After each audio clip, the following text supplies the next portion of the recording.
క్రీస్తునందున్న ప్రియులకు ప్రేమతో వందనాలు తెలియజేస్తున్నాను.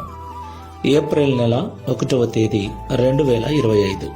ఈరోజు దావీదు గారి ద్వారా దేవుడు మనకు చేస్తున్న వాగ్దానం ఏమిటనగా, కీర్తనల గ్రంథము 34వ కీర్తన 17వ చరణం.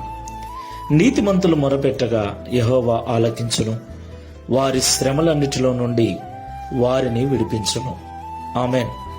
నా ప్రియమైన సహోదరి సహోదరులారా, ఈ లోకంలో జీవిస్తున్న మనము ఎంత నీతిగా, ఎంత నిజాయితీగా, ఎంత మంచి ప్రవర్తన కలిగి, ఎంత పరిశుద్ధమైన జీవితాన్ని జీవిస్తామో అన్ని శ్రమలను, అన్ని బాధలను, అన్ని నిందలను, అన్ని అవమానములను ఎదుర్కోవలసి ఉంటుంది.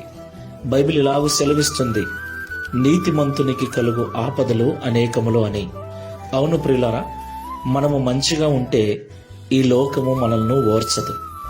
మంచివారి మీద ఎప్పుడు కూడా ఏదో ఒక విధమైన నిందను మోపి వారి సాక్ష్యము చెడగొట్టాలని సాతానుడు ప్రయత్నిస్తూ ఉంటాడు.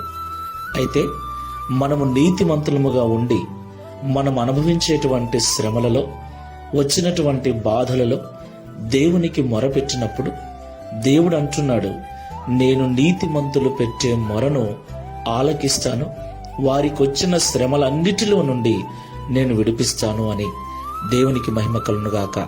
కాబట్టి మాటలు వింటున్న ప్రియ సహోదరి సహోదరుడా, నువ్వు నిజముగా నీతిమంతుడిగా ఉన్నావా? ఏ పొరపాటు చేయలేదా? ఏ తప్పిదము చేయలేదా?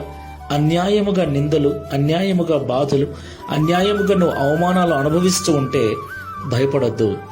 దేవునికి మొరపెట్టు, ఆయన తప్పకుండా ఆలకించి నీకు సహాయం చేస్తాడు. ప్రార్థన చేసుకుందాం. కృపా సత్య సంపూర్ణమైన తండ్రి, న్యాయాధిపతివైన ప్రభువా, Download ShareChat.